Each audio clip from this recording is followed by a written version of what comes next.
Good morning everyone, SigmaOni here and welcome to this video. Today I'm here to talk about The Princess Guide, an action racing sim JRPG developed by Nippon Ichi Software and published first in Japan in 2018 and then here in the West in 2019 by NIS America. The game follows an ex-soldier that becomes the mentor of the four princesses of the four countries that compose the world, following their individual stories, misfortunes and adventures while trying to guide them through these hardships, hence the name of the game. And yeah, this sort of one-liner is the best spoiler for definition of the plot. Now, the story of this game is organized in this way. There is a common route that then branches out in 4 routes, one for each princess, and then these branch again with the decision to go for the true ending or to go for the one of the princess that was previously chosen. The common route is composed of an introduction to each princess, with a little story on why did they deem necessary the help of the instructor, aka us, that then is expanded in a princess specific route, so there is not exactly a common story, so much so that there is only one moment, true if we include the true ending, where these stories and the princesses themselves meddle together and then nothing else. Now, these stories exist separately inside the same world, but at the same time they are somewhat referenced in other routes, especially through side missions, even though these are not that much important, but it is still a neat detail to point out. However, the most important question in all of this is, how is the story? Well, it depends on the route you are playing, as the quality varies tremendously from one to another. There are two routes that I do not really think have that great of a story, and two that are interconnected between them and that are instead actually enjoyable. Then there is the true ending route that just seems to be there, more to resolve some loose ends that the various other stories left there, and to give an happy ending to a particular route, which is the only one that technically doesn't have a real good ending no matter which three of the finals you watch. Because yes, every route has 3 finals, but I will talk about them later on. Returning to the previous topic, the true ending is nothing more than okay, its purpose is just to give an happy ending to the whole world and nothing else. The story is told through visual sections where the player will only be able to read what the princesses say and occasionally to praise or scold them through a system we will see in depth later on that will just modify some lines of dialogues and nothing more. The problem with this style of narration is that there is not that much dialogue in this game and the majority of it is comedy, not story dialogues, which I actually find a strange thing. Not the missing of dialogues that I can understand, especially because it is clear that this game focuses more on the gameplay than on the story, though it doesn't really succeed in that, but this is not the moment for this. But the fact that many times dialogues are just jokes and nothing else makes it feel more like filler content rather than anything else. Sure, a bit of comedy is well accepted, it helps building the relationship between the princesses and the mentor, but it really ends up being too much and also it is heavily repetitive, as every princess has a comedic characteristic that is constantly used in jokes that, on the long run, show little variation between them. The preponderant presence of comedic dialogues instead of more story-oriented ones makes it so that there is not that much development offered to the player, apart from the most important details. For example, the world building is almost absent in this game. Sometimes there is a little sparkle of its presence with regards to some elements, but still, more could have been done under this aspect, as, for the majority of the game, the whole surrounding environment will seem more like a sandbox world that was created only to contain the story events, rather than a real world with an history and a presence that goes beyond the tall tale. Talking about the finals, every princess has 3 endings that can be achieved in the same playthrough, as after ending the game, you can restart before the final mission and aim for another ending, so in total there are 13 finals, 3 for each princess plus the true ending that is always the same no matter with which character you actually do it. The quality varies, with some enjoyable ones and some that just make me exclaim meh and move on. As for the true ending, it resolves the main plot point of the Alpana and Liliart's route, but because of this, it seems like Veronica and Mono Maria's ones were kind of unnecessary, as the events that happen in them do not really concur to something in the true ending, but more on explaining a particular enemy that is the focus of these 2 routes, one for Mono Maria and one for Veronica. As for the characters, we have to speak about the protagonists of this game, and of course I'm talking about the 4 princesses. We have Liliarde, a cheerful and airy knight that likes to eat meat, Veronica, a lazy and childish witch that wants to conquer the world, likes to turn people into frogs and needs to walk. Also, she respects workers' rights, what a good employer she is. Then we have Mono Maria, a fallen duchess that has an economic problem and way too many debts, works herself to the ground and probably has a masochistic side. And finally, Alpana, the best character of this whole game, a dragon girl that seems like a peaceful yet melancholic girl that wants to spread the belief of Camera in order to achieve the salvation of the people's souls, but that in reality is just a psycho that is just converting people to a cult to make them their slaves for the rest of their lives and use them to achieve a different type of salvation. And no, this is not spoiler, this is just the vibe that she gives off when she looks like this. Yeah, don't you feel a chill down your spine looking at her face? Because I do. Anyway, these characters are nothing to brag about in terms of characterization and psychology, but they still work in the context of the story. Though, remember when I said that the comedy focuses on a characteristic and pushes it in every joke? Well, I literally just saved them in the descriptions. Just regarding Lilia, they focus on her love for eating and on her being an nerd. Those regarding Veronica focus on her passion to turn people into frogs and on her brazen attitude. Those regarding Mona Maria focus on her lack of funding and on her kind of masochistic side, and those on Alpana focus on... Actually, she's the one whose dialogues lack more of comedy now that I think about it.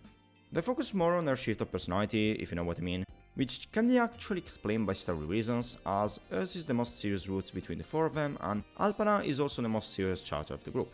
Apart from them, there are some secondary characters that end up being more a comedic relief than anything else and consist solely of one personality trait. Maybe the old man in Mona Maria's story is the exception to this, but generally this is what these characters end up being. As for the antagonists, they surely exist. Unfortunately, they aren't that fleshed out, except for one, which is the most interesting between them and probably the most fascinating character in this entire game, but still they work, so apart from blaming their lack of appearance or characterization, I have nothing else to say. A thing I still haven't talked about is the player's avatar, who is kind of a silent character as it doesn't directly speak, though sometimes the other characters present during certain scenes will cite a silent response of his in their dialogues. At the start of the game you can characterize this avatar a bit by choosing a name, whether you want to be female or male, a portrait, a personality and a voice. Of these things, the ones that actually can modify something in the game are your gender and your personality, who occasionally will modify some dialogues, though this doesn't really happen that much during the whole game.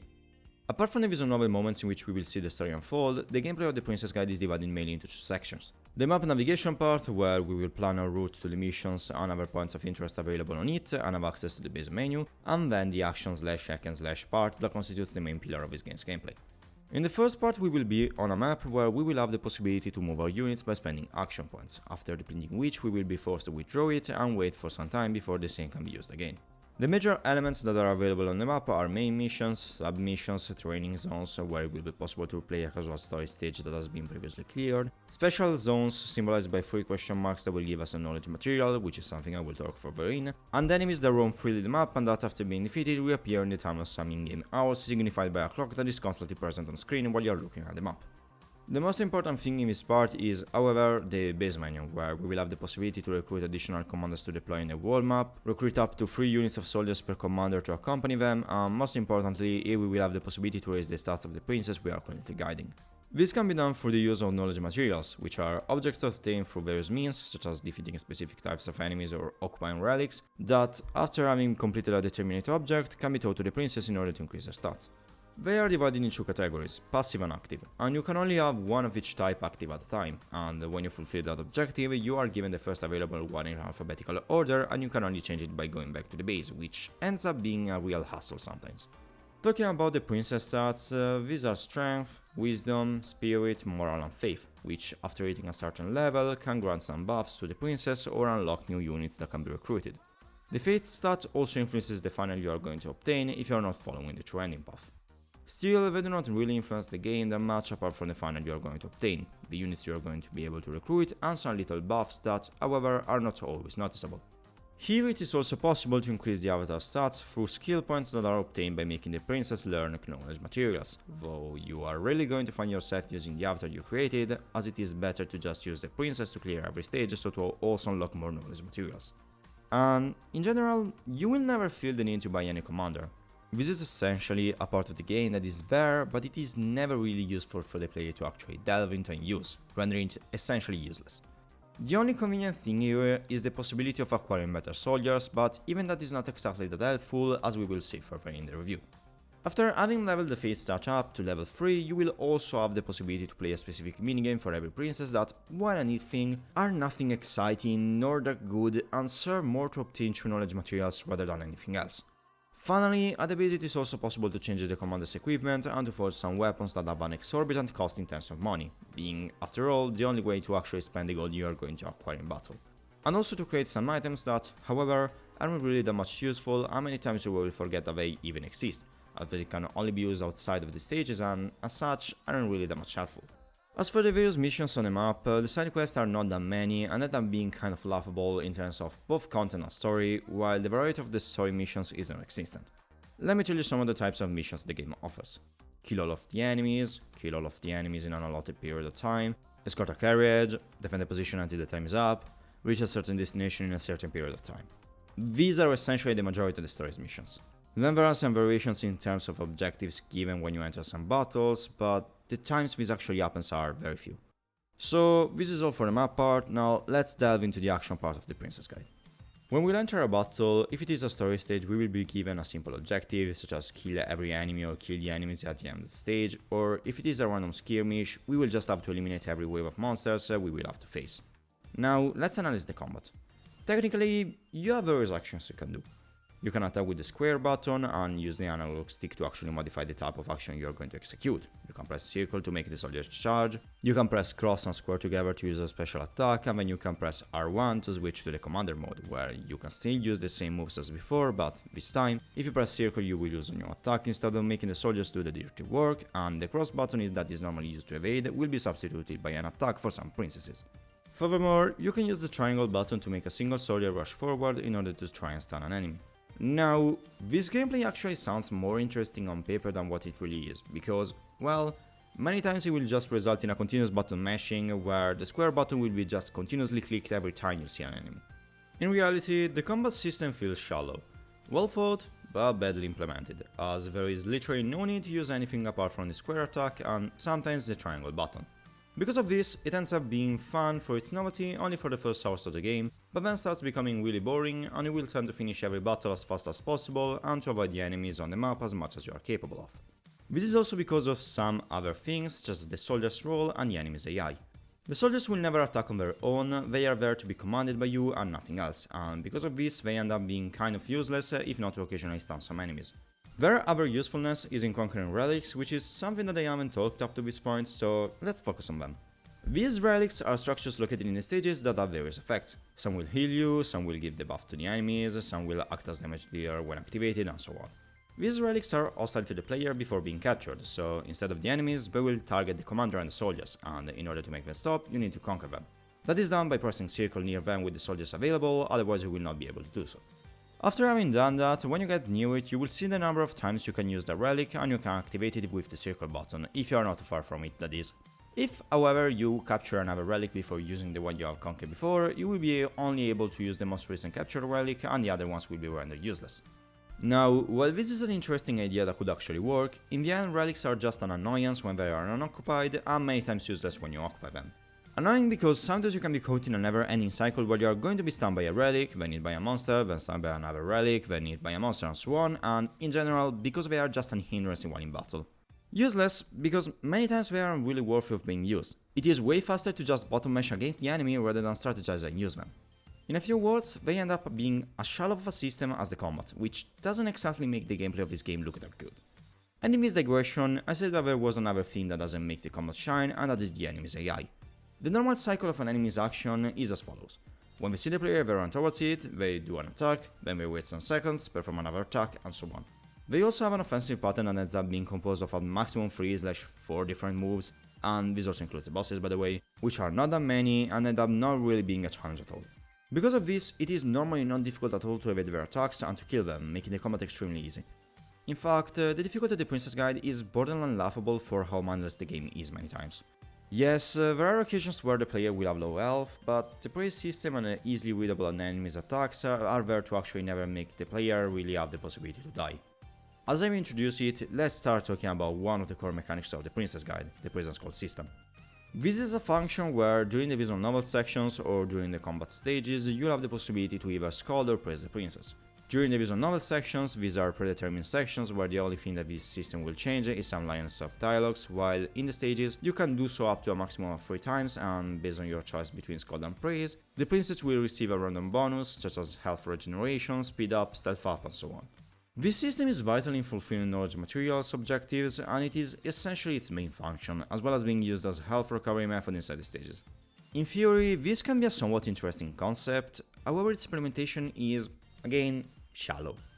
You will find yourself using it only when necessary, but otherwise it is a system that in reality does nothing to help the gameplay and feels like something more could have been done to give it a reason to exist apart from being a gimmick. And yes, a gimmick is the perfect word to describe the whole system. It is literally the only thing that the back of the cover talks about, so I think it is actually right to describe the Praise or Scold system as that. Talking about the graphics, this is surely the department in which the Princess Guide actually shines a bit, with an anime-esque style and an isometric view that works well both in the chart and design and in environments. It is absolutely not a graphic that is going to make your jaw drop to the ground, but it is still something that an indie project could have done and for which it could have received praise. Though we are talking about Nippon Ichi, I don't know whether saying that their game feels like an indie can be considered something satisfying both for the player and for the company. There are a few CGs scattered here and there around it, and these are for the most part okay, with some a little bit inferior to the others. However, in general, the graphics of this game are good looking, making it seem like the majority of the effort profused in this game went there. Still, even here the presentation sometimes lacks of effort or of absence of double checking. For example, in initial tutorial there is a dialogue that is shown by being written on the dungeon floor, but sometimes it disappears too quickly and doesn't make the player able to finish reading it, and it is also really easy to render it unreadable by making it naturally appear without any problem under some scenic elements. Another notable problem is the fact that during the visual novel sections and even in the princess menu at the base, the character portraits move up and down at a nonsense speed that makes it feel like they wanted to give them animations, but lacked the budget/time to do so and just made them move up and down to simulate it, resulting in a really poor visual effect. And finally, one last word to the one person that thought that dark text on dark background was a good idea. Hell are you thinking? As for the sound department, the soundtrack is quite enjoyable and suits the tone of the game. However, many tracks are used throughout it, so after a bit they start to become kind of boring to listen to for the amount of times the player is going to have to hear them, especially the battle ones. As for the voice acting, first, it is only available in Japanese, and secondly, it is of mixed quality. The princess's voiceover is nothing exceptional, yet can still be enjoyed, but the voice acting of the secondary characters is just not good. Still, even here there are some problems, mainly the fact that in the right conditions you can be subject to a cacophony of sounds during the combat sections, where sometimes you are going to have the rally sounds and the attack ones overlapping while the music plays in the background, which, let me tell you, is not exactly an enjoyable sensation. I need approximately 10/12 hours to finish my first run, but then the amount of time you will need to see everything can vary depending on whether you want to obtain the platinum or not. If you want to do so, you will practically have to do 8 playthroughs, and because you will have to restart from the beginning every single time, I think you can easily end up needing up to 50 hours to obtain it, while if you are not aiming for the platinum, you can easily just reload a save file that you created before you had to choose a route, and you'll probably save a lot by doing this, so you'll probably need even less than 30 hours to finish everything. Though this last one is just a personal esteem, as I was aiming for the platinum before dropping the task 30 out of scene, and I still needed to finish the true ending with 3 other princesses, so I am basing my judgment on my personal experience and nothing more. As for replayability, well, this game bases itself exactly on that concept. If you want to see every ending, you'll have to do at least 5 playthroughs, so there is surely a good replayability factor here. The Princess Guide is what I can best describe as an hollow shell of a game. It has a good presentation, with an enjoyable graphic and sound department, but it just falls flat on the gameplay and the story, which just feels shallow and not that well thought. There are some interesting elements and ideas in this game, such as Alpana or the Prisoner's Call system, which per se is not a bad idea, but they end up being wasted in a boring game with a repetitive and not always enjoyable gameplay and a fragmented story that is just submerged by a bad balance with its comedy and that ends up being pretty forgettable and left on the side for the mediocre gameplay this game offers. Personally, I cannot recommend the Princess Guide, it is just too mediocre on many core aspects to actually do so. However, if you can find it cheap and are okay with a repetitive and simplistic hack-and-slash gameplay and you do not care that much for a story, then maybe you can slightly enjoy this one. Anyway, this was all for this video. If you arrived here, thank you very much for watching it. As always, if you want to see more, consider subscribing to the channel. If you liked the video, leave a like. If you didn't like it, leave a dislike. If you want to comment, leave a comment, and all the other stuff that YouTubers normally say. After this, I don't think I have anything else to say, so this was all from SigmaOni, and I'll see you all in my next video.